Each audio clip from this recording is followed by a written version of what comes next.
Well, good morning, everyone, and we're now in the point of the Buffy rewatch season one that I can no longer, with any kind of regularity or good conscience, tell you that these are episodes that you should watch.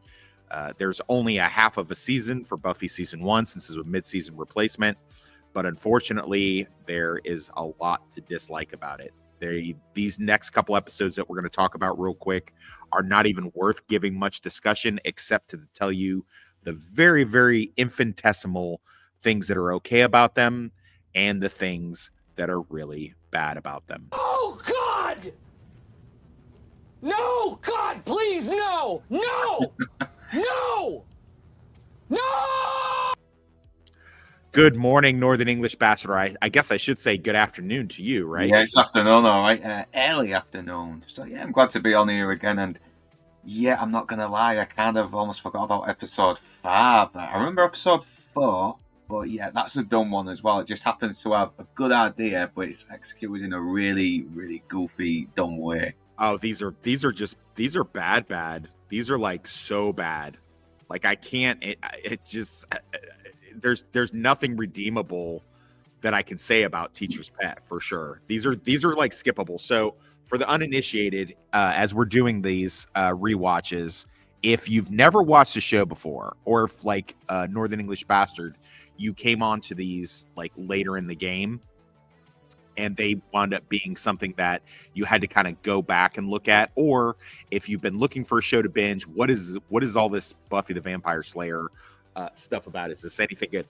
These are the ones that I'm going to tell you to skip. It's season 1's episode 4 and 5, and that is Teacher's Pet and Never Kill a Boy on the First Date. These are the ones that you just want to skip, because if you are trying to get into the show and you watch these thinking they're just regular episodes, what you're going to have is, well, you're going to have a bad time, number one.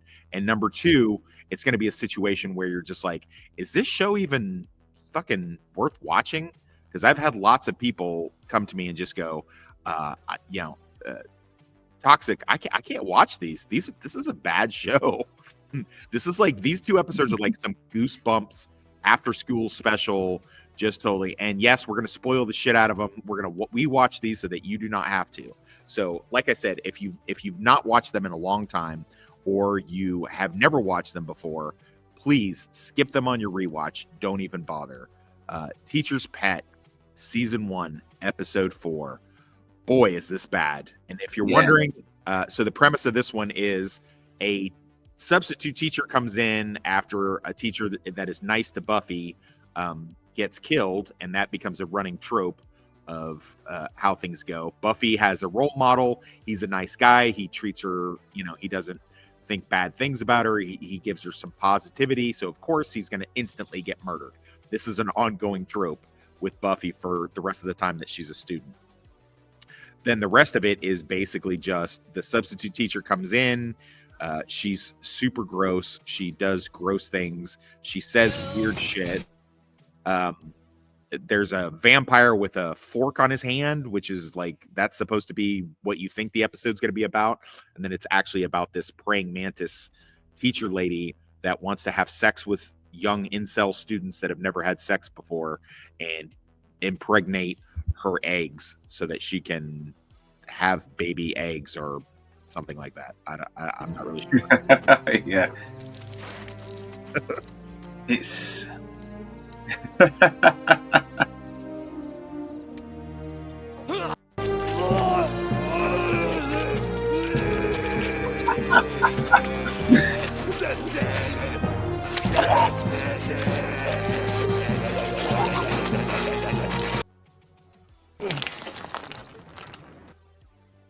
And if you're wondering where you've seen the teacher before, she is the fabulous star of such movies as Spawn in 1997. 1997 was a good year for her. And also this little gem, Mortal Kombat Annihilation. Mother. Oh, man. Oh, shit, yeah. You're alive. Too bad you will die. Excellent. That fucking acting. Oh, my God. That is acting right there, baby. Yeah. That is some good shit. Anywho, so yeah, Buffy makes friends with the teacher. This teacher, the science teacher, gets murdered. The new teacher comes in. She's super creepy right off the bat. There's really no mystery at all that she is, the big bad of this. And she wants to have sex with Xander. She does have sex with another student to fertilize the eggs. And for some reason, she doesn't stay in sexy human form when she wants to have sex with these guys. She turns into the lizard form, the praying mantis form. And Buffy has a kind of off-screen, in the dark puppet show fight with her and kills her with a machete. This episode has no redeeming qualities. It's the first real Xander-centric episode and not the last. And for anybody that is anti-Joss Whedon, this is probably one of these episodes where you can kind of attribute it to Joss Whedon if your hatred for him is strong. So yeah, I have nothing good to say. I mean, I'll give you a chance, but I mean, I have nothing good to say about this episode. But go for it. If you've got something English, I'd love to hear it. Yeah, I'd love to hear what you have to say. Miss French, she's hot. That's mostly it. I like the idea, but it's really on the nose. Like, hey, she's a predator. That's it. He gets it. Yeah, and it's like there's no explanation where she comes from. A link in the description of this video will be to a much better Buffy retrospective channel called Passion of the Nerd. His videos are way more in depth. They're way more entertaining. He's a lot funnier than we are. And he knows way more about Buffy than me, which is really amazing and astounding. But also, I will say that his problem is he's the George R.R. Martin of videos, because he started doing the Buffy stuff back in 2014, and he's still only on season 5. So make of that what you will. I'm hoping to do a lot better than that, even though the quality of. But that being said, I will link the links to these two episodes that he has in the description of this video. You can go watch it and make up your own mind. A lot of the things that I'm discussing are points that he's already covered. But anyway, so yeah, she's hot. That's all we got. The bad I've already covered. What's yours? The bad on Teacher's Pet? Yeah, it's really fucking goofy as well. I mean, and Xander was still kind of a bit more annoying back then, wasn't he? Before he started to really develop into a character, but. Like I don't know that he ever really stopped being annoying. I've always been a big Xander defender, because when he's doing cool shit, it's really cool. Yeah, no, that's why I still like Xander, even though he can be a bit annoying. He can sometimes overdo it on the sarcastic gags, but and yeah, this was back when he sort of became a little. Before he started becoming a bit more tolerable, because that's when season 2 started. He started getting better in season 2. He got better in, the seasons after that. They kind of ruined him a little bit later on in season 6 when he backs out on the wedding. But he was still good. He was still good. It was just, ironically enough, that's actually something I find a little bit more forgivable. Is that so? That's actually funny that's yeah. We'll probably get to that when we cross that bridge, but and the idea itself is just really, really on the nose. It really is.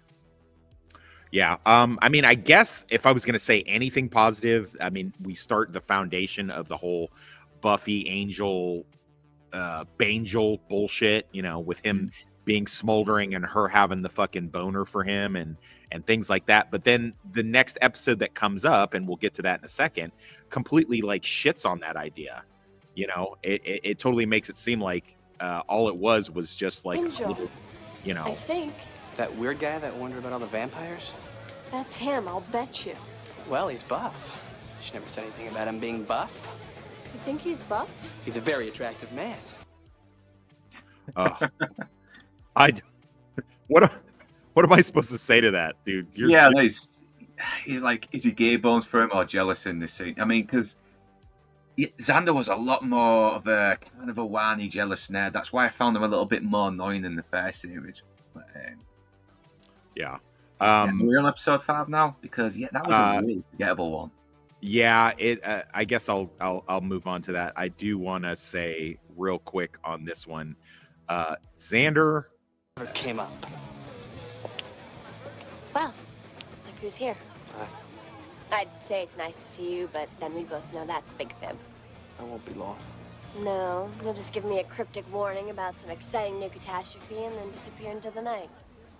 the amount of chemistry right off the bat that Boreanaz and Sarah Michelle Gellar had in these early scenes, I look back on that now.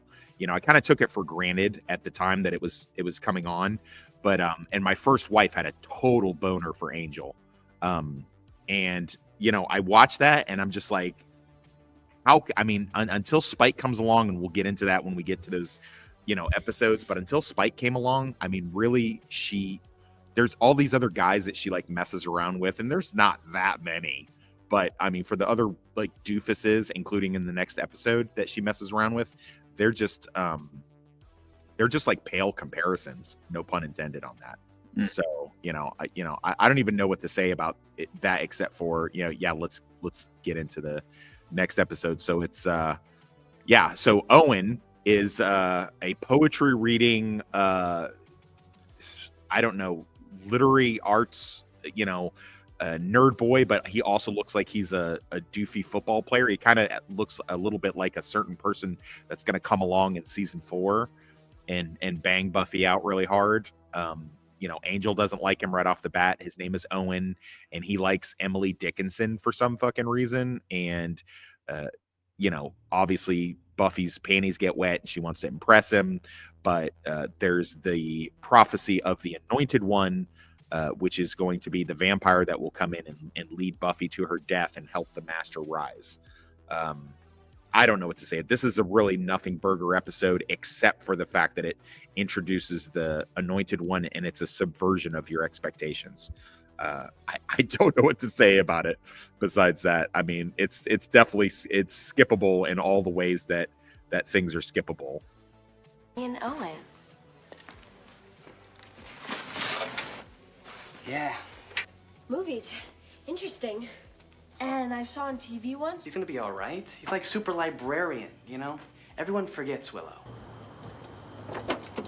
This is how you should watch this episode. Speed watch it like this. Yeah. I did that.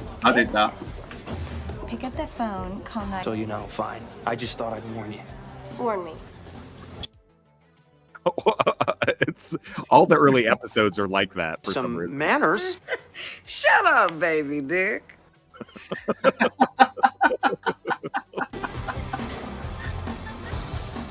This is the only good scene in the entire episode right You here. want something to eat? Sure. Just make it something fattening. What a disgusting display. Is that really appropriate behavior in a public forum? I mean, I've never seen a girl throw herself at a guy like that. Ooh. Hello, salty goodness. Pick up the phone, call 911. That boy is gonna need some serious oxygen after I'm through with him. I get it, because he doesn't need oxygen anyway. Yeah. Hilarious. Oh, Ellie fucking Joss Whedon. Why is this happening to me? I was hoping I'd find you here. You are? There's serious stuff happening tonight. You need to be Hey. out there. No, not you. Look at the way she's looking at him. She's on a date with another dude right now. Literally on a date with another dude that she has a big boner for. Angel walks in and she instantly splatters all over the floor. Yeah. Like, it's crazy. Yeah. Yes. Why I is like this the idea shocked of everyone? Buffy trying to get a normal life whilst trying to do the Slayer thing, but it's just so clumsy. There's no impact to it either. Look at Boreanaz right here, like Yeah. sizing this dude up. Owen. It was my date. Hey. Hey. Yeah, he looks fucking nervous and all. What do you know about work? You work? Buffy. Look at this. Show up everywhere. Interesting. You don't know the half of it. What's he doing here? I guess it's the same thing you're doing here.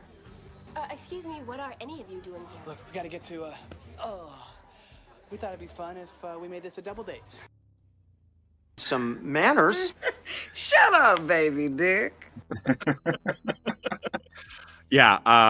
Fuck. I don't know where to start. So anyway, the prophecy is, it's different and this is a good setup for, I guess, the rest of most of the Buffyverse. Prophecies are a tricky thing. Anytime that they listen to a prophecy, I can't think of one that is actually accurate. It's always like some kind of, genie 3 wishes, like you wish for something that you're not supposed to wish for, and it tricks you. Any prophecy, whether Buffy, Angel, whatever, any of those episodes where there's a prophecy, the prophecy winds up being something that they shouldn't have listened to in the first place, because it winds up being detrimental to them.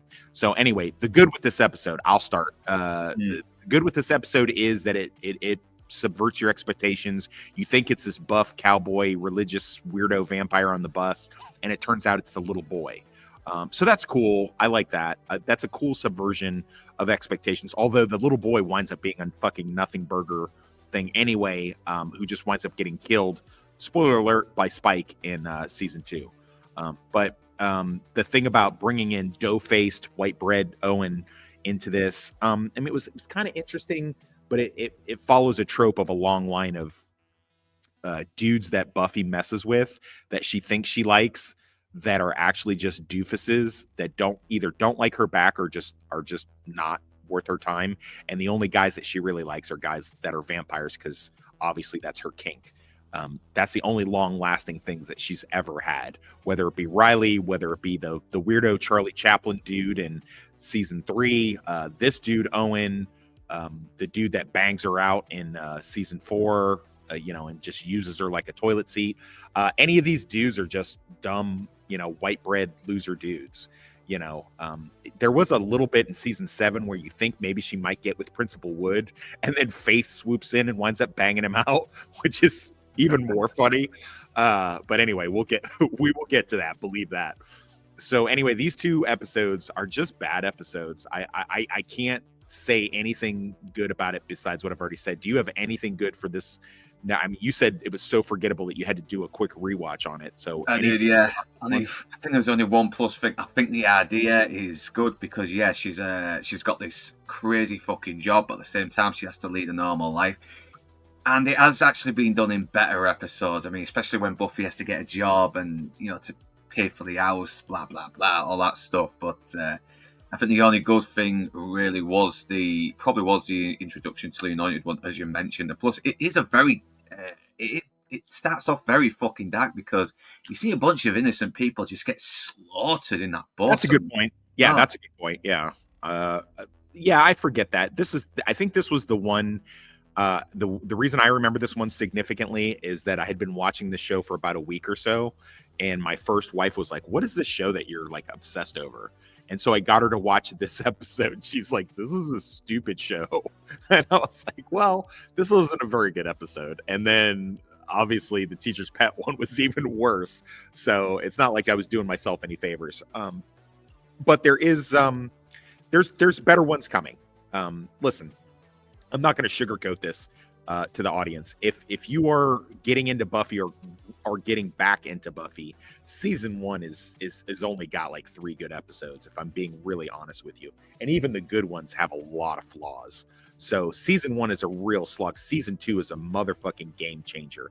And I can't say anything different than that. I mean, I wish that I could, but yeah. I mean, the bad, I've kind of covered the bad. Do you have anything to dunk on this episode besides what I've already said? Yeah, it's just very forgettable. It's the boyfriend is you just don't remember him after. I mean, fuck it. Like I said, I pretty much forgot about this until I did the little speed watch, and yeah, in the speed watch, I was like, yeah, there's not really. Even if I watch this all the way through, I'm gonna have the same opinion as I had just now. Yeah. I didn't even bother with the rating scale for either one of these episodes because they're so below. I mean, you don't have to take our word for it. You can go to IMDb or Rotten Tomatoes and check out the scores on these ones. They are abysmal low.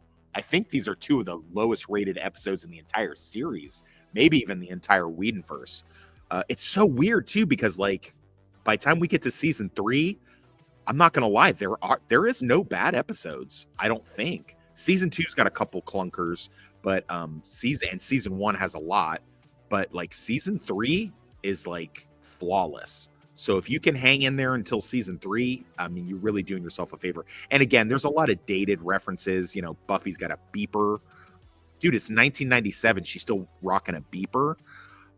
That's weird. I don't think I knew anyone who had a beeper in 1997. That is such a weird thing, but yeah, that's how they're supposed to get a hold of her if she's out on a date and there's like a mission, and then she doesn't check the beeper anyway after they go to beeper.